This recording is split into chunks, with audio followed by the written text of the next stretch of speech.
నేను పర్సనల్ గా వీధి తిరిగి బుడత చూపించి చెత్త చూపిస్తే ఆమె అడుగుద్ది నాకు నీళ్ళే రాలేదంటది. ఆమె వచ్చి మా ఇంట్లో ఎత్తలేదు అంటది. ఏంటో మీరు ఇప్పుడమ్మా ఏమో చేసేది మీరు మీ కమిషన్ ఏం చేసేది, నువ్వేం చేసేది, ఈఎన్సీ ఏం చేసేది ఇదేనా? అదేమంటే నారాయణ సార్ తిడతానంటారు. తిరిగి చేసేది వాళ్ళు వస్తే ఇంత గయ్యం తగులుకున్నారు. రియాలిటీ పోతారని పట్టాలి పామ చెత్త తీసుకురాని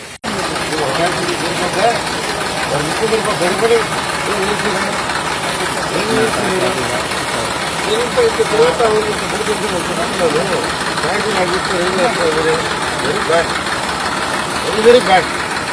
ఒక మినిస్టర్ జరుగుతుంటే పాకెట్ ఏమో నడుతుంది. ఏమనుకుంటా చెప్పు అదే అదే మీరు నేర్చుకుంది కామన్ సెన్స్ కాదా? మంచిగా జరుగుతున్నారు ఎంత వాళ్ళు అడిగి చేస్తాం అనేది. ఆ వ్యక్తిని ఏం చేస్తాం? ట్యాంకర్ పంటలు వేడు కంప్యూటర్ ఏం చేస్తాం చెప్పు. మీరు 50 ఆడ 50 పెట్టి నువ్వు నిద్రపోవాలి. ఫైర్ ఇంజిన్ కదా మీరు ట్యాంకర్లు పెట్టండి. ఫైర్ ఇంజిన్ వస్తాయి రావు మీకు అనవసరం. ఏఎన్సీ గారు డోంట్ టాక్. మేము ఉండేటప్పుడు ఆయన బెదిరించడం కాదు. లేనప్పుడు పని చేయొచ్చు. లేనప్పుడు పని చేయొచ్చు. నా ముందే ఆయన దబాయిస్తే వస్తుంది. నా ముందు దబాయిస్తే వస్తుంది. నువ్వేదో చేసినట్టుగా ఇట్ ఈస్ యువర్ డ్యూటీ. ఆడ పని జరిగేది చోటు నీ పని, అంతేగా నాది కాదు. నేను మళ్ళీ వస్తా. నేను 12 వస్తా. 12 వచ్చి ఇక్కడెక్కడ చెత్తలు కూడా వాళ్ళు ఎవరు కడుక్కుంటారు. ట్యాంకర్ పెట్టండి. నేను మళ్ళీ 12 వస్తాను.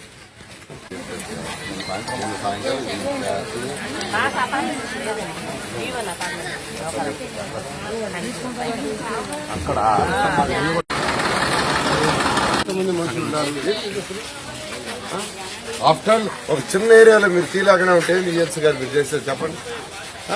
చిన్న ఏరియా ఇది అయిపోయింది. 32 డివిజన్లు అన్ని అయిపోయినాయి. ఇక్కడ 10 వీధులు, ఆడ 10 వీధులు ఉన్నాయి. మ్యాన్ పవర్ అంతా ఉంది. ఏ కమిషనర్ చెప్పండి అందరూ.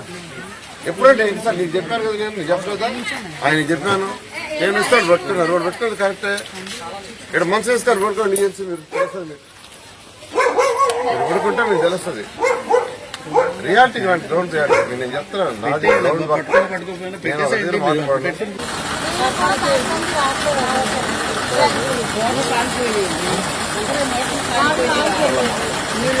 అందరికీ నమస్కారాలండి.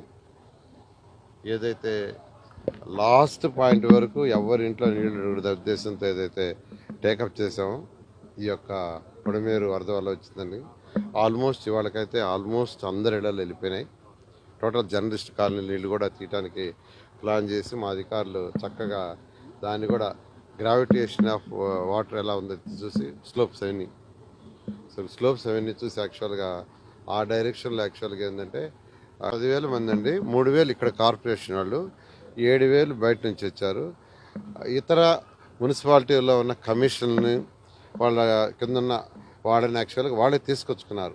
ఎక్విప్మెంట్ కూడా వాళ్ళని తెచ్చుకోమని. మనుషులు వచ్చి మాత్రం కాలువలో ఊడికి తీయాలన్నా ఏం చేయాలి వాళ్ళే తీసుకొచ్చుకున్నారు. ఒక్కొక్కరికి ఒక్కొక్క సచివాలయం అని 4-5 సచివాలయాలని వార్డులని డివైడ్ చేసాం. 32 వార్డులని ఆ విధంగా డివైడ్ చేయడం వల్ల డీసెంట్రలైజేషన్ ఆఫ్ వర్క్లో చక్కగా చేశారు. ఓకే, ఖచ్చితంగా నేను చెప్పేదానికంటే ప్రజలు చెప్తున్నారు. నేను చెప్పేదానికంటే ప్రజలు చెప్తున్నారు. ఎక్కడన్నా 1-2 అంటే ఇవాళే నీళ్లు పోయిన ఈ ఏరియాలో ఆ బుడత తీయాలి, కొద్దిగా టైం పడుతుంది.